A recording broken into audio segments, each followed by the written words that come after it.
You didn't tuna yourself out?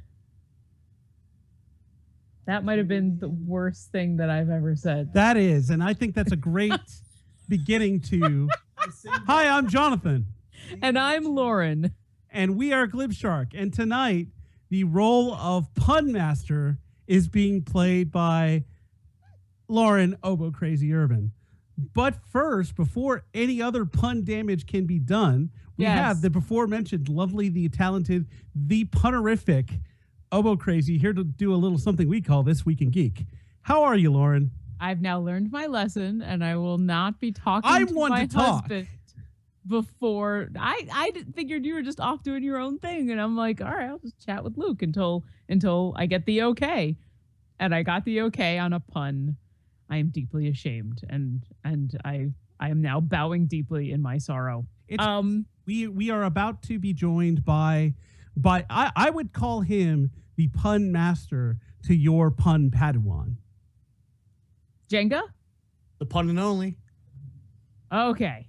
All right, good. Maybe that was why I felt the need. It came out before I could stop it, and I was deeply ashamed.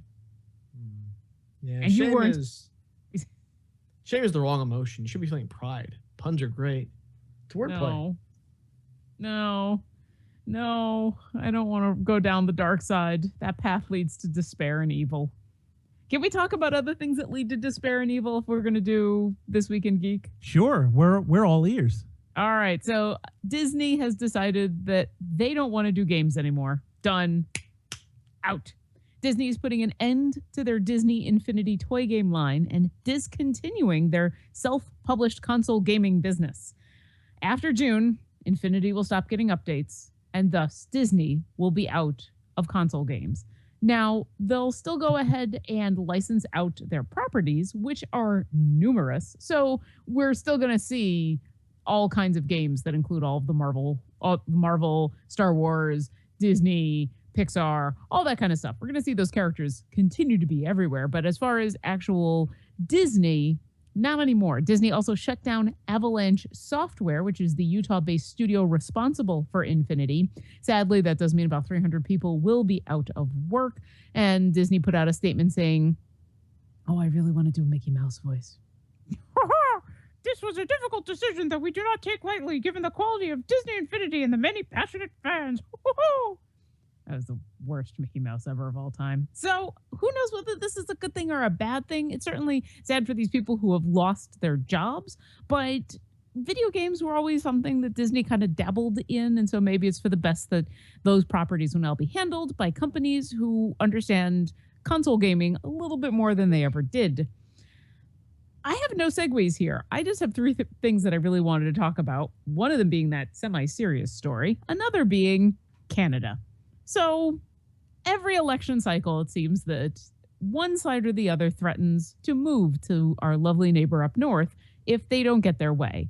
That, either Bush or Obama or Gore or whoever is going to get picked. The other side is convinced that the world is ending, that the universe will explode, and that their only recourse is to move to Canada. Now, most sane people understand that you can't just move to Canada. That's not how that works. And as much as Canada may be an awesome, welcoming place, it doesn't just let anybody in. However, for Americans who do want to be serious, a dating website is going to help you. That's right. A dating website is pledging to match Americans who can't live with a Donald Trump presidency to Canadians who are looking for love. Facilitating a pledge often made by U.S. voters to move to Canada if Donald Trump isn't elected. The website is called Maple Match. That's right. Maple Match. And their website reads, quote, Maple Match makes it easy for Americans to find the ideal Canadian partner to save them from the unfathomable horror of a Trump presidency, end quote. And there's you can now sign up for a waiting list for interested singles to see what happens. So in February, the island of Cape Breton on Canada's Atlantic coast marketed itself as a tranquil refuge for Americans seeking to escape should Trump capture the White House. And so the Maple March website is just kind of a natural extension of that. They claim in their Twitter that they will also be helping out with all of the difficulties in gaining Canadian citizenship, and are currently stating that they have more than 10,000 American singles and 2,500 Canadians who have signed up for the website's waiting list as of Tuesday morning. And yeah, okay, guys, good luck. Have fun. I don't think that moving to another country is really going to solve anyone's problems, as awesome as Canada is. But hey, you know, maybe there will be some people who will find love. And Lord knows I love a good Canadian. And for our other story, which has nothing to do with the previous three, we are all fans of Rooster Teeth. They are kind of one of the major reasons that the show is around. And Rooster Teeth is going to be doing their second big Kickstarter starting tonight, actually. Technically Wednesday, May 11th at 12:01 p.m. Central Standard Time. So in just a few hours from now, the official $1 Million Butt card game will debut on Kickstarter. They just recently announced this on the podcast. We're going to be seeing a demo of the product fairly soon. And apparently there's going to be some live streaming also going on. There'll be a chance for you to pledge to their second, hopefully successful Kickstarter. For those of you who are fellow Rooster Teeth fans like us, definitely go check it out. I'm sure there will be Twitter aplenty. I hope that I will have a little bit of cash to throw their way, because this sounds like fun. And the show was always a lot of fun to watch. So I'm looking forward to it. And that's all for this week in Geek. I'm Obo Crazy, and I don't need $1 million. I just need a Canadian. Sup, you beautiful bastard. The world is indeed a sweet place. If you have a fact that you want read live and on the air, you can send it to Lauren at obocrazy.com, and she'll read it as part of This Week in Geek. And, you know, while you're on the internet, as many of us are these days, you can go to our website, glibshark.com, full of all episodes of classic Jenga Jam, all-time Buttcast, modern Glib Shark, and of course Dungeons and Dragons and Drunks. Glibshark.com, the house of all of our content. But I want to double back to the Disney announcement, because part of me has this twisted hope that Capcom gets that Disney license back, because they did some amazing thing with Disney properties back in the 80s and 90s. DuckTales, Darkwing Duck. Yeah, could be interesting. I don't know how viable Capcom is right now. And other than a Marvel versus DC style superhero brawler, I'm not sure what they could do. But, you know, they've been around long enough that I trust them to give stuff a try. I did hear that 343 and another studio that I forget which one it was, they offered jobs to the people who just lost theirs. Yeah, I know a couple of representatives from Activision were tweeting about, hey, we've got job openings. And I think I saw the same 343 posting that you did. And this is the nice thing about the gaming industry. As much as, sadly, people lose their jobs all the time and studios close and projects shut down and people are constantly looking for jobs, the industry does try to look out for its own. And so you do see, when these major closings happen, people reaching out and saying, hey, we're hiring. We want you to come join us. And, you know, as far as 343 is concerned, Seattle's a pretty nice place to live, I think. Yeah, and it makes me sad because I keep hearing about all these game studios sort of closing up shop. I mean, I think Lionheart did that a few months ago with Fable Legends. Yeah, might not have even been a few months ago. Might have only been a few weeks. Yeah, and then I remember, then I'm worried about like BioWare. Like, I mean, if Mass Effect Andromeda doesn't do well, what happens there? They did just recently announce that got delayed, but I don't think that's anything to read into. I think they hadn't really announced a specific date. They just said, you know, we were hoping to have it out this year, but it looks like it's going to be early 2017. And I'm absolutely fine with delays. I think the vast majority of the time it's, hey, we need some more time to polish this thing up. And I'm perfectly happy to give that to companies instead of receiving a broken game. That's a fair point. Yeah, I mean, take your time with it. Like, I'd rather enjoy it than get rushed something that's terrible. That's a fair point. And I also want to talk a little bit more about $1 Million Butt, because we've all seen the show, but there hasn't been a lot of talk about what this card game actually is. Hopefully we'll definitely hear more tomorrow. Do you guys have any ideas about what kind of what a card game in the style of $1 Million Butt would actually be? Well, I think they were talking about how when $1 Million Butt came out, there was some discussion on the Reddit community about what would a card game of $1 Million Butt be like. And someone who was on the Rooster Teeth podcast said as much discussion was made of a possible $1 Million Butt game, nobody got the mechanics the same way that the actual game mechanics are going to be, which I thought was interesting. So I think it's going to be something where you play and whoever ends up with the most money at the end wins, but also there may be something like where if you take the most negative points, you automatically lose. So the negative points would be the but this thing, and this thing could be terrible and worth a lot of negative points. I don't know. There's a game that has sort of that mechanic called Cleopatra. It's a resource gathering building game, and very much like I think a good example would be a Ticket to Ride or maybe even sort of like Alhambra. But the catch is that you can do really, really well in Cleopatra, but if you take too many negative points and too much corruption, you lose. So even though you may have the highest score, if you have the highest corruption, you don't win the game. Yeah, I could see something like that. I'm definitely hoping whatever the mechanics might be, I'm hoping that it has the same kind of feeling as playing Apples to Apples or Cards Against Humanity. The kind of game in where even if you're playing against other people, that the goal of the game is to make people laugh. And, or at least in my opinion, that's always been one of the reasons I enjoy playing those games. It's less for me about winning and more about let's get people to laugh and let's have some fun. So I think in the spirit of the original show, I guess, as long as that spirit is still there of that kind of hilarious pondering and discussion, then I'm all for it. It's interesting to see Rooster Teeth expanding into the whole tabletop or card game market. It's sort of a natural fit given their fan base. And I don't really know much about the whole idea of $1 million, but I'm guessing it's sort of like you get $1 million, would you okay, but so and so condition, but you have to have you haven't seen the show? I have not. Yeah, I mean, it basically you've sussed it out right from the title. It's there's usually 3 people sitting around a table and one person poses a question. I'm going to give you $1 million, but, and the catch is usually something weird, outrageous. One of them more recently was, but you now have puppet arms.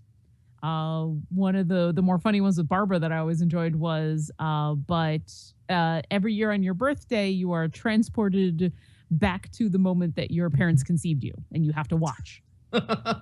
And they film these, like our friend John Sedlak, aka Carlton Tanks. This is one of the shows that he works on, that he's worked on a lot. And some of these sets you may recognize if you've ever been to one of his houses that he's lived in, and maybe met one of the dogs that has been in a short. And that's one of the reasons why I liked the show a lot, was because I knew that my friend was working on it and doing a really good job.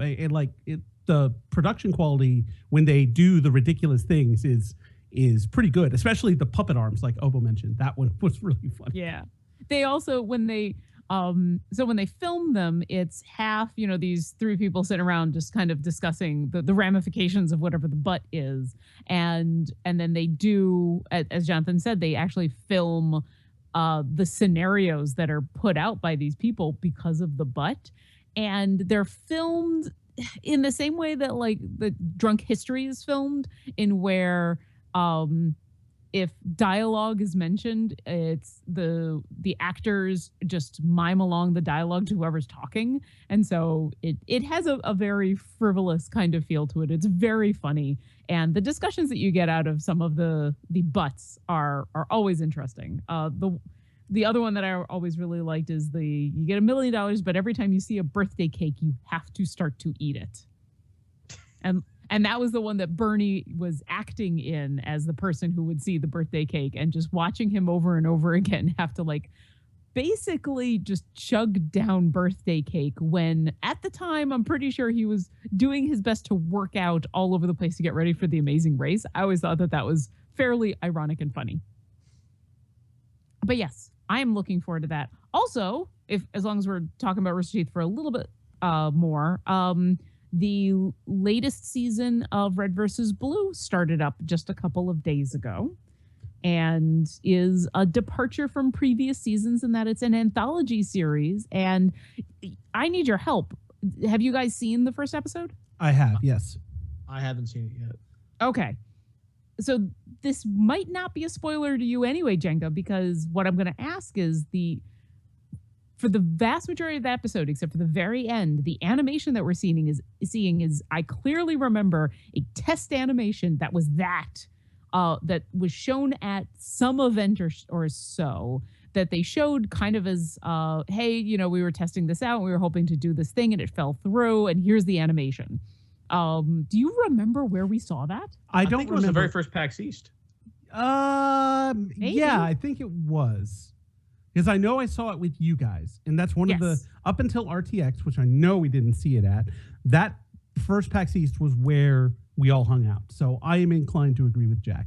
Okay. Because I can't remember offhand where. I just know for a fact we saw it at a convention. Luke mentioned that it had been kind of floating around, that they had kept taking it offline because they kept wanting to do something with it. So I'm glad that animation finally made it out to the public, and that they expanded it, and that I'm playing on it. That's my oboe and my English horn playing, because that's kind of awesome. Nice. That's very cool. Yeah. Yeah, they use music at the very end. At the very end of that episode, not to mention what happens for small spoilers, although it's not really a spoiler. The music that they use comes from the Revelation soundtrack that I performed on, that Jeff Williams wrote, and they use one of the tracks that I performed on, and so I get credit in the credits and everything. And that, as Luke will tell you, made me run around the apartment screaming in happiness. I kind of wish I'd watched the credits now, because I got done with the episode and just sort of turned it off. But yeah, congratulations. Well, thank you. You would have heard me. Basically, the whole new section of the animation, all that music is from that track, and so you would have heard me. So even if you hadn't stuck around for the credits. That was me being all, look what I got to do. We can talk about other things now. No, you have every right to brag. That's really kind of a cool accomplishment, and we're super proud of you. I gotta go watch this episode now just to hear your music. It's a fun episode. For those that haven't seen the animation that we're talking about, it's very funny. I think what they added on to the end is a lot of fun as well. I'm super looking forward to the stuff that it seems like they're planning on doing, especially with all the different styles of movie making, essentially, that we're going to see. I think an anthology series for a season is a really interesting concept, and I'm looking forward to it. I think a lot of people who may have left Red versus Blue because it had gone in a more serious direction, this season might bring them back. Well, that's Fingers good. crossed. Yeah. All right. But Jonathan, I wanted to ask you, because we were talking before the stream about Destiny, how you've been playing more Destiny recently. I have. Hadn't been playing much of The Division. So a couple weeks ago, I got with a couple of friends, and we decided that we were going to drunk raid, because we hadn't done that in a while. And another friend, I believe it was their first, we had someone with us who, it was either their first raid or one of their first raids. So we were like, you know what, we're going to go and we're going to get drunk and we're going to raid. So it was great. It was really awesome. It was a lot of fun. And it kind of, it brought back the itch a little bit. So the next week, we once again went and drunk raided, and it was, again, a lot of fun. And this time we did bring someone on their first raid, and that was neat. And all in that time, I kind of realized that I had not been playing The Division. And I went through and helped out a friend on another raid earlier today. And we were talking about The Division and how we just weren't playing anymore. And it comes down to the fact that it's just not fun. Like, the end game content that came out, the incursion, not fun. Not fun at all. Really? Because everyone was kind of looking forward to that too. Everyone was looking forward to it, and it was a big disappointment. So just to I don't remember if I've talked about this on the show, but just to highlight the differences between the incursion and some of the stuff you do in Destiny. In the incursion, you go through a couple of bits, there are a couple of little surprises, and then you come to a room. And for the rest of the incursion, you are fighting high-level enemies in waves in this room. And on the other side is an APC, an armored personnel carrier that fires rockets at you, but doesn't move. And that's it. That's the incursion. And I was like, this kind of sucks. This isn't fun. And are they endless waves, or is there an 15? Okay, so it's more horde mode than a... Exactly. It's not a strike or a raid. It's more of a horde mode, and it's a horde mode of bullet sponges. Oh.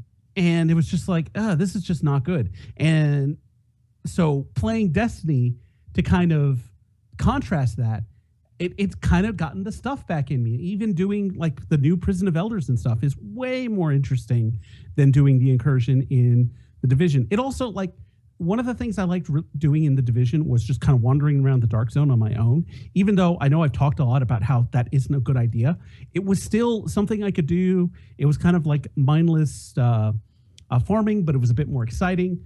But it got to the point where, because of changes in the way loot was dropped, it became more profitable to go rogue.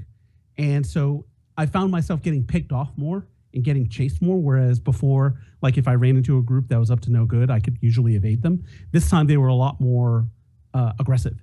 And when you run into those groups, especially groups who kind of grind through the incursion just to get high-level gear, those are the players you're fighting against. And so they are better equipped and more aggressive than you are. It's not fun. And I think I remember hearing that for a while there was a glitch with the incursion where you could essentially just do the whole... Apparently, you're only supposed to be able to do it once a day.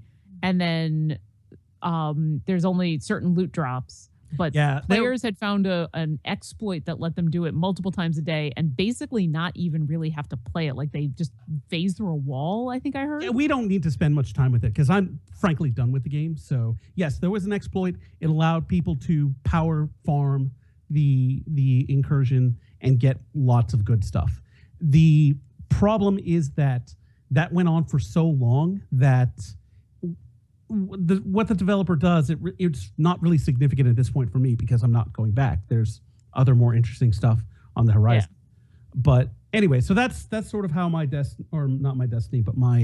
Division career ended. And it's kind of sad because there were things that I liked about that game. I did end up liking the Dark Zone quite a bit, but well, it's done. Hey, if and we're moving on to Overwatch. Which the beta just ended yesterday. So I had a pretty busy weekend, and there are a couple other things I want to touch on that before we move on to other stuff. But I will say that I did get to play a bunch of the Division, or not the Division, but the Overwatch beta. That game is fucking fun. Now, it's kind of harkens back to like classic shooter tropes. It's extremely polished. There's tons of colorful and fun characters, and there are a few nitpicks. There are things that I think they can improve. Basically, if you want to get a play of the game, you have to play as one of two characters. But other than that, it's a lot of fun. It's a neat game. Now, for those of us who don't know or are confused, remind me, Overwatch is the one that's the Blizzard one? Yes. Okay. So Overwatch is from Blizzard. Battleborn is from Gearbox, and Bloodborne is from whoever makes Dark Souls, and that came out a while ago. Yeah. And then it's a shooter hero MOBA type game. It is Overwatch is less MOBA-ish than, say, Battleborn. Battleborn, I think, is unapologetically a first-person MOBA, whereas Overwatch is definitely more in the Team Fortress style. Okay. There are objectives, you attack objectives, you defend objectives. All of the characters are kind of funny. It's lighthearted. There are some moments, especially in the cinematics, where it's a bit more emotional. But as far as the game itself goes, all of the characters have kind of their niches and they have their own little mannerisms and stuff.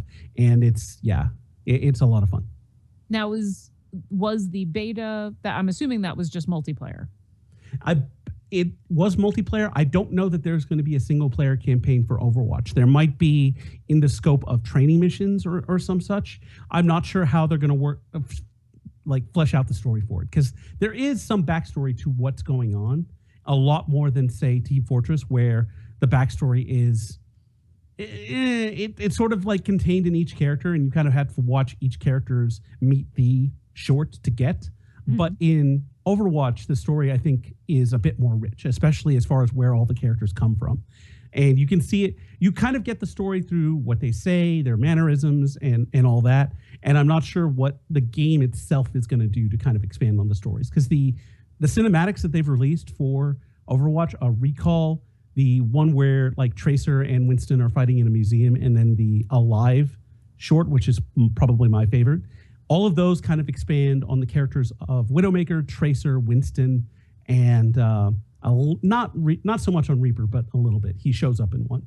But those three characters are kind of the premier characters that are featured in these shorts. And those shorts are a lot of fun. And if you haven't seen them, I recommend them, because like most of Blizzard's cinematics, they're really, really good. Okay. And is this going to be the kind of game where is it a $60 release, or is this a free to play? It's a $60 release. I actually bought it earlier today. Perfect. Because that's the other thing I'm always a little concerned about, especially with those kind of hero games, is the idea of like, all right, it's a free to play game and you unlock heroes as you go. If you want the premium heroes. So I'm glad to hear that this is just a straight release. Yeah. And I may, depending on how the gaming wins blow as far as my friends go, I may also get Battleborn. I haven't decided yet. I know Battleborn is out. I haven't played it yet, though. And what else have you been doing this weekend that you alluded to?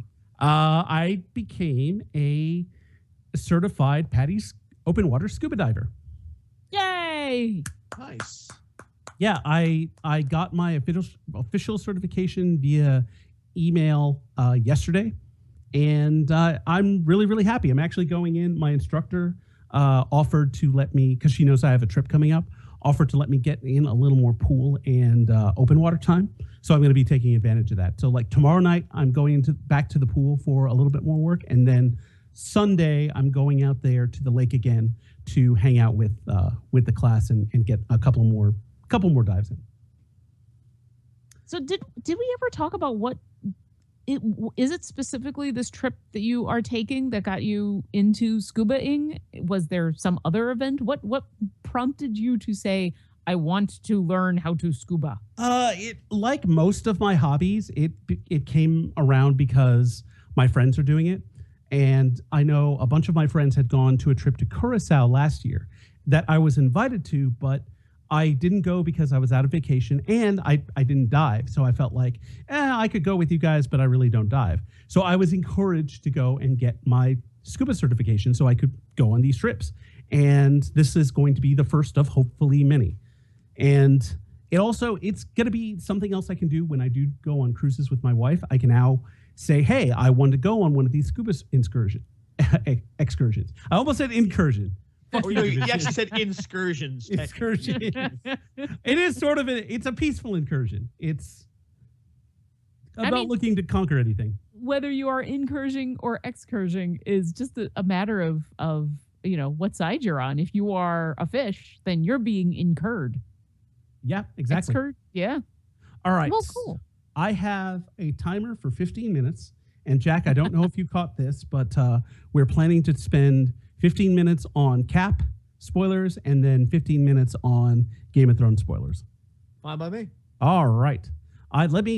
Viewers, if you are not interested in Game of Thrones or in Captain America spoilers, if you haven't seen the movie yet, or it's something that you just don't want to hear about, skip 15 minutes from my mark, and you will end up at Game of Thrones spoilers. We'll put in a little bit of a cushion there, but if you are interested in Game of Thrones spoilers, then skip ahead. We will be talking about that. I'm going to try and keep it to as close to 15 minutes as possible, so you can just skip right ahead the correct amount of time.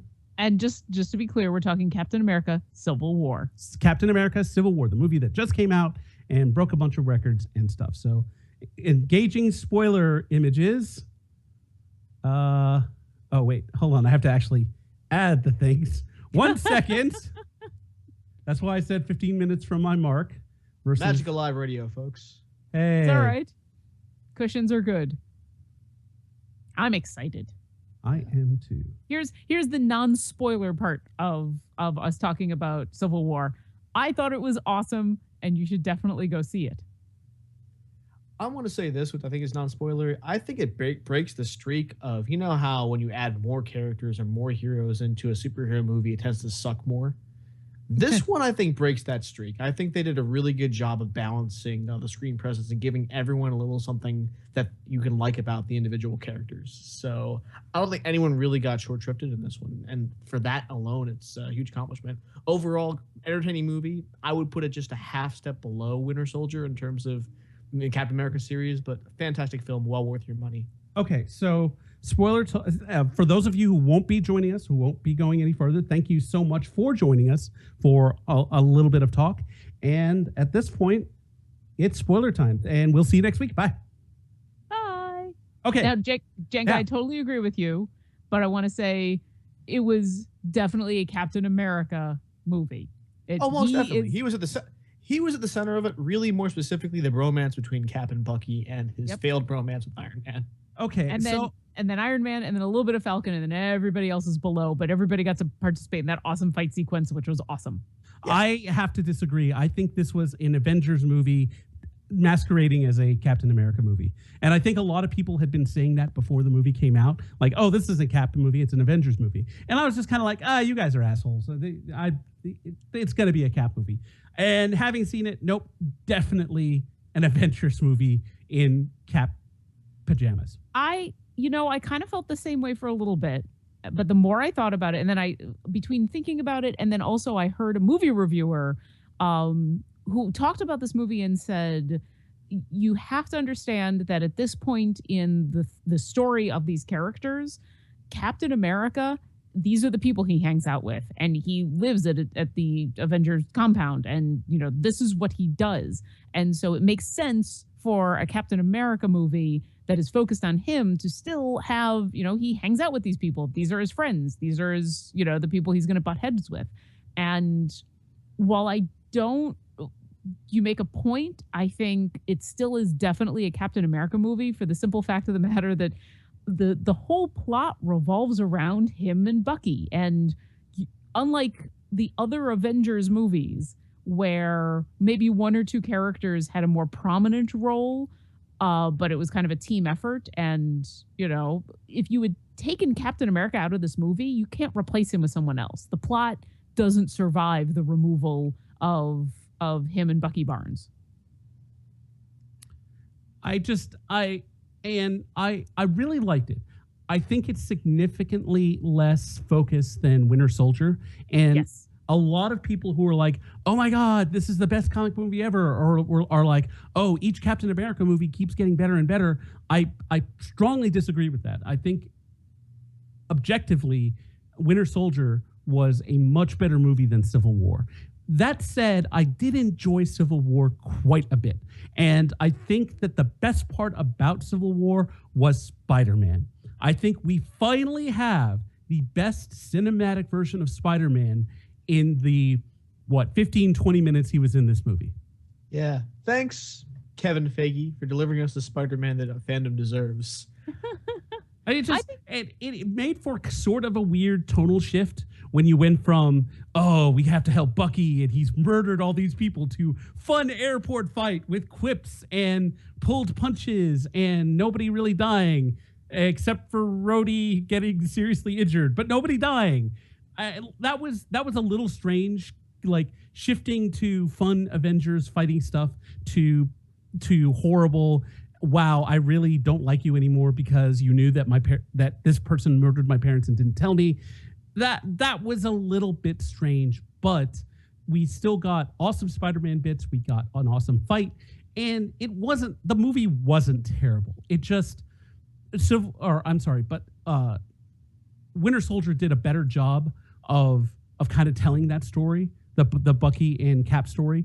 This less so, and it seemed like it dragged out a little bit more. And also the main antagonist plot. I mean, Tony Stark was clearly the villain of this movie, but the guy who kind of was the more traditional bad guy, this Baron Zemo dude, his plan just didn't make any sense.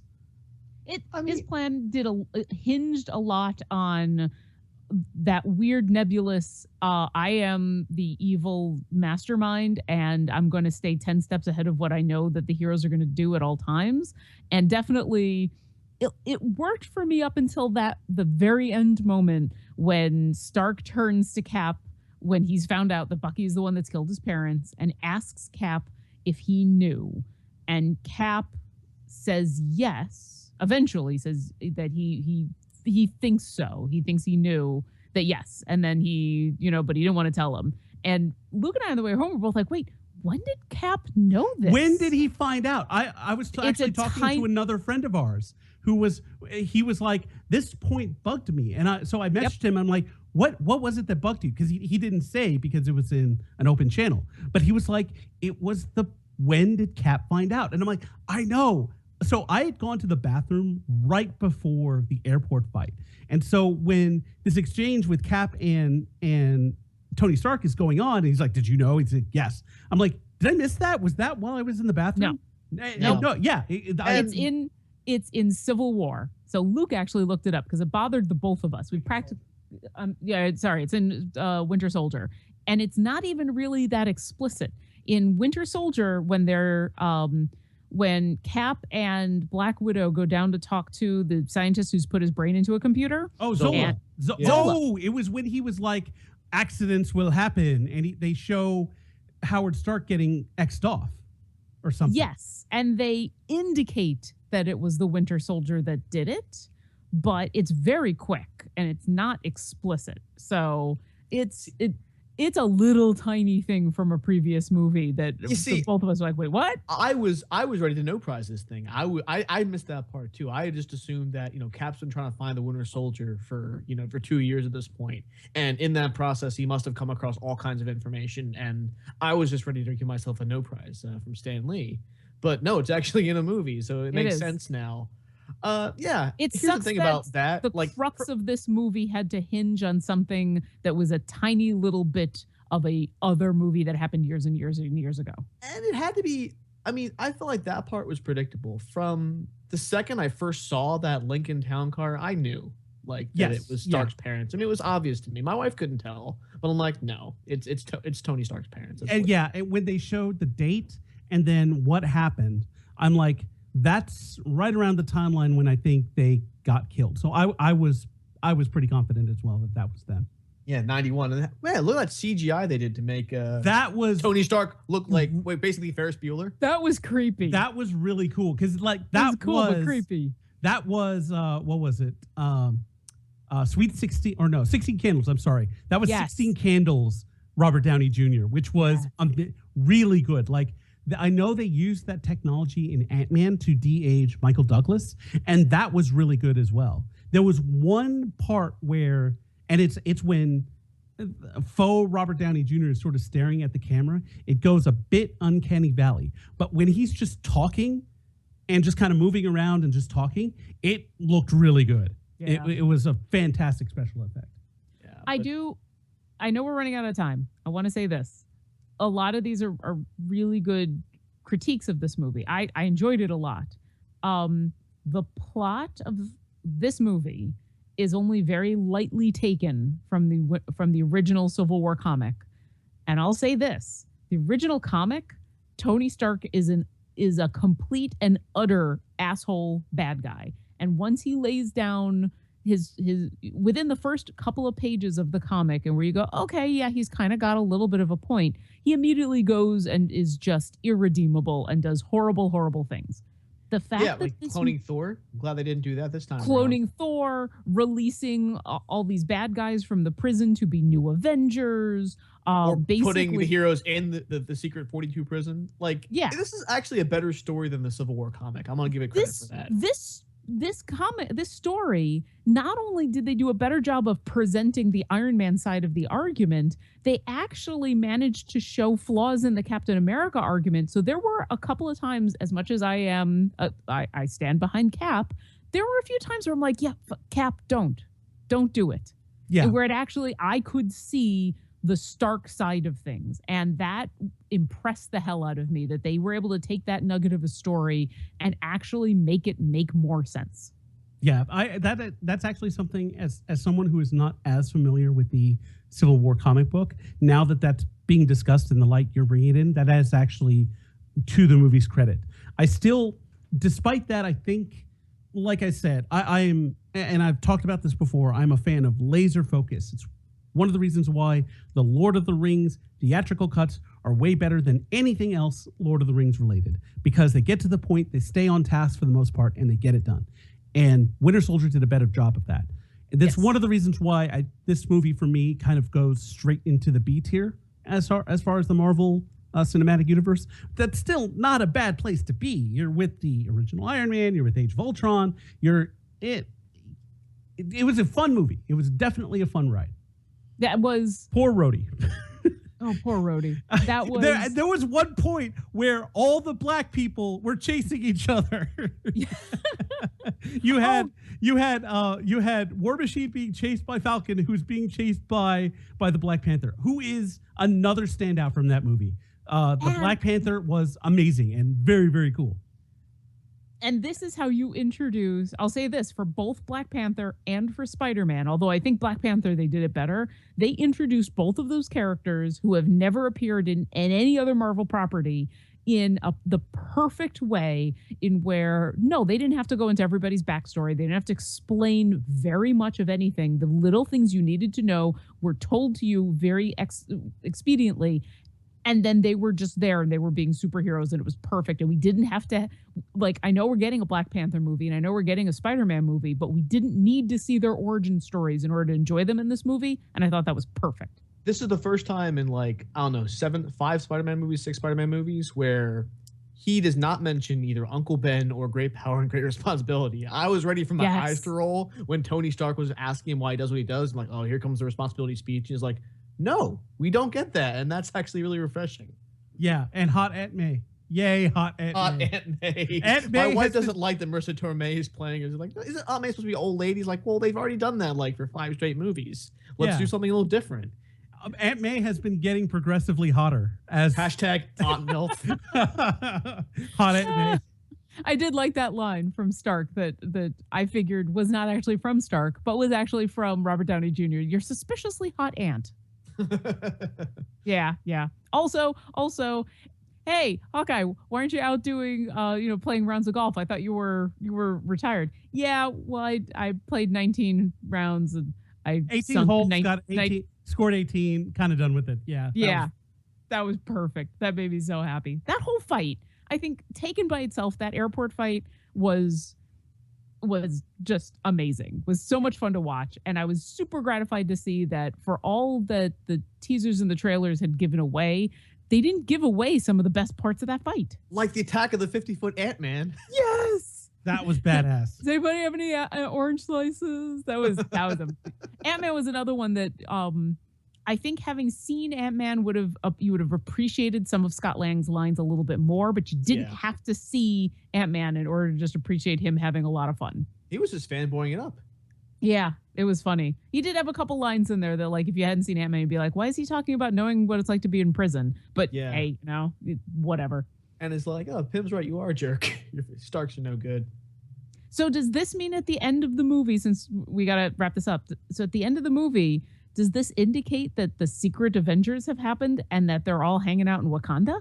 I think almost, well, I don't know if they're all hanging out in Wakanda. We know Cap's there. We know Bucky's there. It might be that they're just the secret Avengers, like almost just fighting crime wherever they can, which I think is awesome and sets up the ground nicely for Infinity War. Yeah, I think because the next few movies aren't going to have anything really to do with that group. We're going to have Doctor Strange, we're going to have Spider-Man, and then we're going to have Thor. Is that right? Yeah, I think and then right. Black Panther comes out in 2 years actually, and then I think Captain Marvel comes out that year too. Well, I think are they still having Ant-Man and Wasp? I'm sorry. Well, I guess my question is: when does Infinity War happen? Because I thought we got Infinity War before at least Captain Marvel. I think it's 2018. Let me. I'm verify right now. gonna Google search this. Yeah, shit. denofgeek.com.us. I'm way ahead of you. So we're done with spoilers for Captain America, and we're gonna wrap this up. We're gonna wrap it up with figuring out where movies stack up, which is not November 4th, spoilery because that's Doctor out there. Strange, May 5th, Guardians of the Galaxy Volume 2. Don't forget Guardians. Spider-Man in July. Thor Ragnarok. Black Panther in 2018. And Avengers Infinity War Part 1, 2018, although that'll be retitled per the Russos. July 6, 2018, Ant-Man and the Wasp. December 21st, 2018, animated Spider-Man movie. May 3rd, 2019, Avengers Infinity War Part 2. And then Captain Marvel comes after that. Inhumans, it's apparently like delayed indefinitely. And So we're getting Captain Marvel after Part Infinity 2. Wars. Yeah. Oh, wow. So Yes. There's and then been some rumors though that they're going to do with her what they did with Black Panther, and where she'll show up and she'll be introduced in Infinity War, but then get her own movie. Well, I would think so. Yeah, that would make sense. She might get her like introduction in Agents of S.H.I.E.L.D., especially if they're doing all the Kree stuff with the Inhumans. Yeah. That We'll could see. be. And there is actually shots for Agents of S.H.I.E.L.D. spoilers. There are shots of a woman in a space shuttle not having a good day. So, Well, and then 3 untitled Marvel projects in 2020. Who knows what they'll be? Maybe they're placeholders for if they get the rights back for something else. Who knows? Well, and Feige did say that he wants to do a Black Widow movie. Well, but who knows? But he did say that Man, he would like ScarJo to. will be like 40 by then. Who Well, cares? I think Black Widow's like 90. Immortal. Who cares? That's true. I think She that can do they it. could do I really wish that they would do a Black Widow movie before then, because they could definitely do one concurrent to what everything is going on, like a classic spy movie, sort of in the same vein as Winter Soldier. Because Winter Soldier was a spy movie. They could do something like that for You could for put Black like Widow. Scarlett Johansson and Sebastian Stan in a Black Widow movie, and then make it about the spy thing, like Mr. and Mrs. Smith style, or even hint of the budding romance that they had in the comics. I was actually going to go for the Black Widow and Hawkeye thing. Her be, have flip the Captain America Black Widow dynamic that's been going on. Have Black Widow be the headliner and have Hawkeye be the sidekick. And, because we know that they've been paired agents for a while. So and on that note, thank you for joining us for Civil War Talk. And we are immediately going to go into Game of Thrones talk. Right now.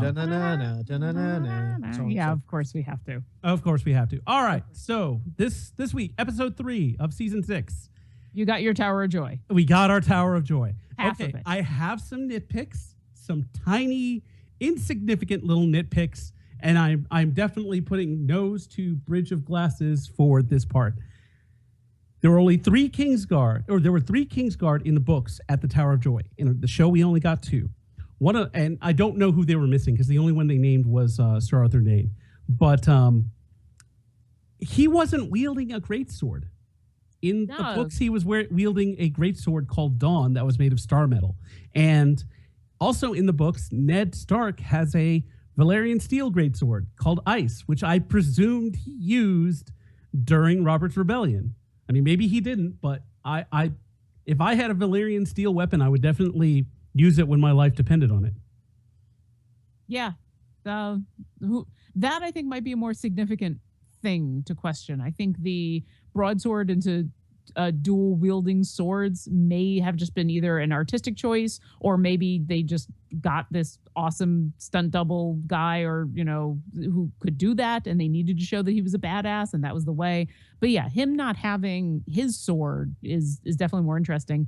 We also haven't gotten to the top of the tower, and it's very possible there's another Kingsguard waiting up there, so we don't know. Well, in the original fight, all 3 Kingsguard met the party led by Ned Stark and Howland Reed. And yeah. I do agree with you. I think they may have made a stylistic choice, because someone wielding 2 swords is just inherently more dangerous than someone with just one. And it would have been hard to convey that sort of badassery with someone wielding a giant sword.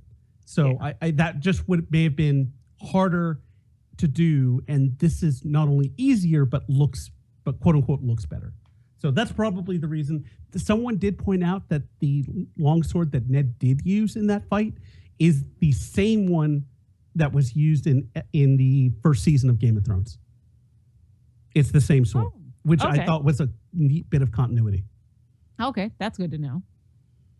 God, what else is there to talk about? We finally get to see Jon Snow realize what we've all kind of known this whole time, which is his watch ended when he died. Yeah, So he noped the it's- fuck out. Yeah, He which hugged some does folks and then nope the fuck out. which does mean if he really does immediately nope the fuck out, he will miss Sansa, and we will once again have two Starks like passing like ships in the night, unable to see each other. Yeah, I think it would be really stupid if he did if it became a revenge plot. I think that doesn't speak well to Jon Snow as a character. I think he deserves more. So I'm hoping that while he has exited Castle Black, that he's just kind of like, I'm done with the Night's Watch, but I really don't have anywhere to go as I am one dude and my home is currently occupied by a psychopath. Yeah. Yeah. I mean, he's smart enough to not go attacking Winterfell by himself. So it'll be interesting to see where he goes, or if the next episode involves people running after him and be like, wait. At least like hang out for a little bit. So Yeah. that'll be interesting. I definitely could see, no matter what the rest of the Night's Watch does, I could see Melisandre booking it after him super fast. Yeah, she has no reason to stay at Castle Black without Jon Snow. No. And really, Sir Davos doesn't either. Nope, he doesn't. He's got very little reason to stay no matter what. And we don't know if the wildlings are going to stay or if they're going to go back to what they were doing. We don't know, how quickly the Boltons are going to mount their attack. There's a lot of questions about who wants to do what and who might not be able to because of giant armies. Right. And speaking of wildlings and Winterfell and stuff, I did not see that last bit of the show coming. Like With Rickon? with Rickon and Osha. Yeah. I as soon as he was like, I have a gift, and I'm like, okay, it's definitely a person. But then you got Rickon, you got Osha, and sadly you got a bit of Shaggy Dog, Yeah. which I was like, ugh. So I guess the question is, what happens now? Because Roose Bolton would have known exactly what to do in this situation in order to solidify his hold on the North and kind of make things work, especially having possession of a male Stark at that. Ramsay doesn't have those same sensibilities. He's going to do something sadistic and stupid. Yep. But he seems to be surrounding himself with people who are okay with that. So, I mean, I know the Karstarks joined mostly out of some semblance of revenge, and I've forgotten the name of the guy who brought Rickon. What was his name? I'll have to look. Well, whoever that lord was, it was obvious that he was not looking to form a lasting alliance or bend the knee or anything. He was just looking to not get attacked by a whole bunch of wildlings, and so he's probably in the best position out of everybody because he just wants to save his own bacon. Yeah, I don't. Lord Umber. So, Umber. like, if for those who know the books, Great John is an Umber. There was Small John who was killed at the Red Wedding. It's very interesting because of all the bannermen of the Starks, these are some of the most fiercely loyal. Like, even though I think it was Robb cut off a finger of Great John when he was challenged, Great John ended up, at least in the books, being a very strong ally of the Starks. So to have an Umber bring a Bolton, a Stark, is very strange. And I've read some speculation that this is part of a ploy. One of the plot lines that we're not getting in the show apparently is a plot where I think the Manderleys, who have been referenced in the show, but we've never actually seen any of them, they came to Winterfell and started sort of subverting the Bolton rule of the North, so far as to announce, hey, we've executed Sir Davos. Hey, here's his tarred and feathered body. But they didn't actually do that. They took Sir Davos and said, hey, so we know where Rickon Stark is. Go find him. And that's a plot line we're not getting in the book.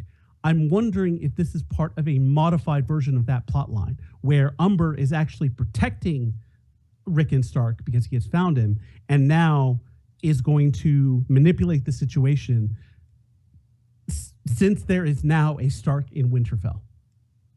Maybe. It We'll would see. definitely be more interesting than just more revenge, I would say.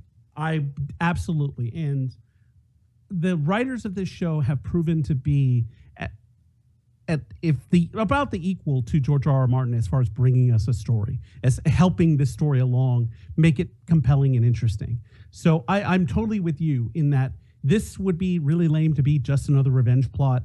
The Jon Snow thing would be really lame to be just another revenge plot. Also, we should make just another revenge plot an acronym. Well, and I do remember reading that George R. R. Martin, very long ago in this process, had laid out for the producers his whole roadmap. You know, maybe not stone for stone what was going to happen, but, you know, here's just the general idea of where I'm going. Here's where I'm going to end up. Here's at the end of the day and at the end of my series, here's what's going to happen. So the idea was hopefully, because I'm sure they all knew that eventually this would happen. No matter how fast of a writer he could be, the TV show was going to come along quicker. So I think they're prepared for this. So even if, you know, if the show doesn't have the same plot lines as the books, they still have Martin's influence, and that's enough for me. Right.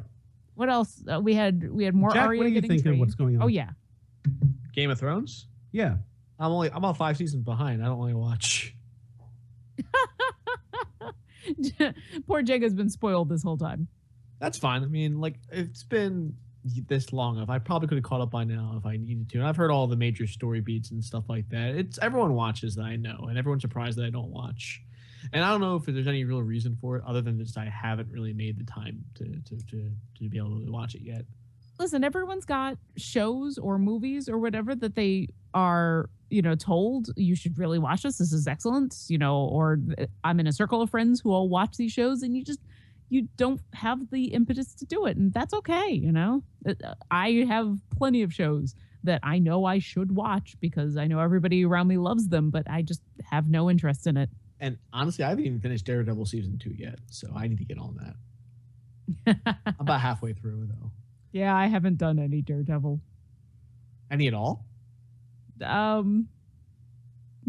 No. It's quite good. The action sequences are kind of top notch, especially that first season. The second season's really solid too. But again, on that list of TV that I get around to, I guess. And then I still have an invite for World of Warcraft that I have to accept from one of my coworkers. So, Oh God. yeah, That's a route you probably don't want to go down. it's a whole other episode. I was always afraid that once I start playing that I wouldn't come back out, that I would just nope the F out of the rest of my life. Yes. Same with me. I don't do it. We love you too much. We don't want to lose you to the WoW. Okay.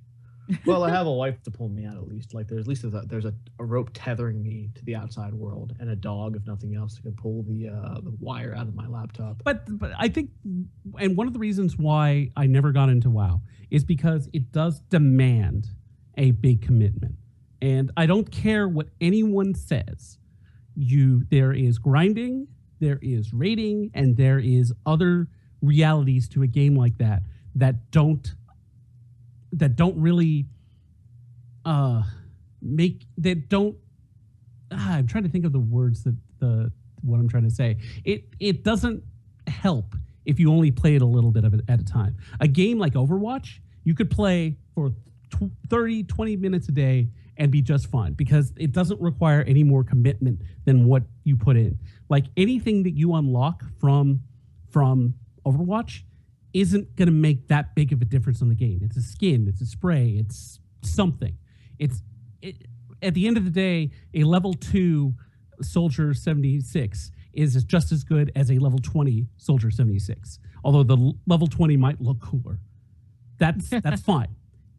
With World of Warcraft, like it's the commitment is just that's required is just so much higher, even way higher than Destiny, I imagine. But Speaking of Destiny, I what still a have- fun commitment.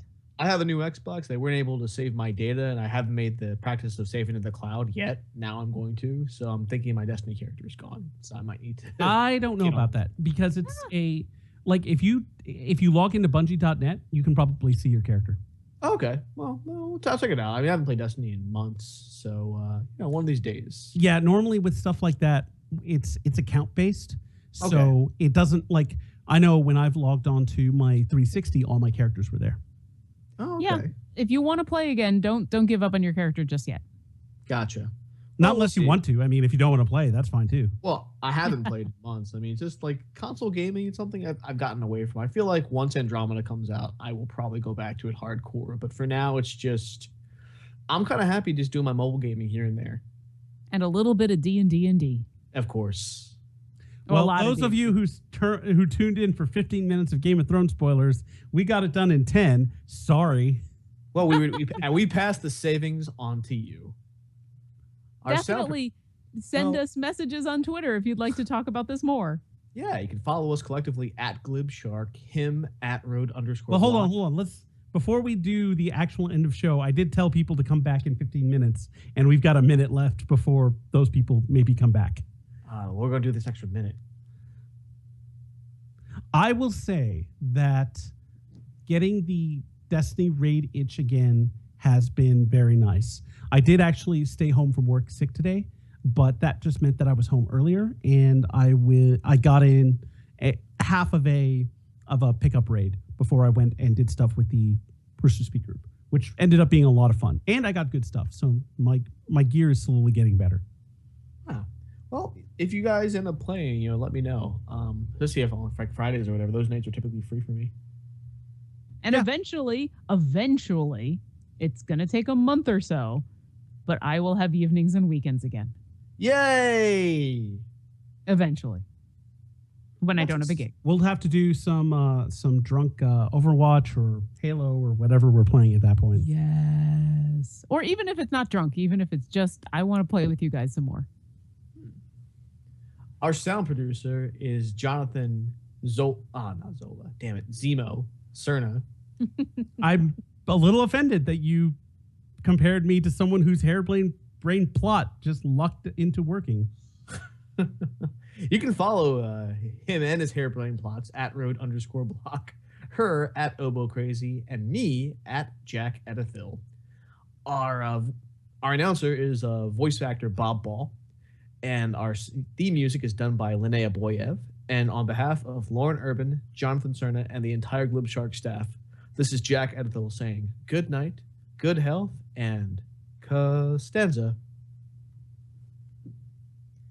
Deep cut. Really? Yeah. Really? Did you really expect me not to go with something like from like 20 years ago? Well, That's true. considering you've done it before, That's true. Oh, Costanza already? Yep. God damn it. I need to. There needs to be a Wikipedia. I challenge our fans to come up with a Wikipedia page for Glib Shark. There's enough actual content there that you can do it. So if this is all still in there, I'll do a different one. And I'm pretty sure I haven't done. well, I think the cut is going to come after this. Oh, we well, we have hundreds of episodes. It's okay if there's a little repetition or two. Mr. Blank. There we go. You can use that one. All right. All right.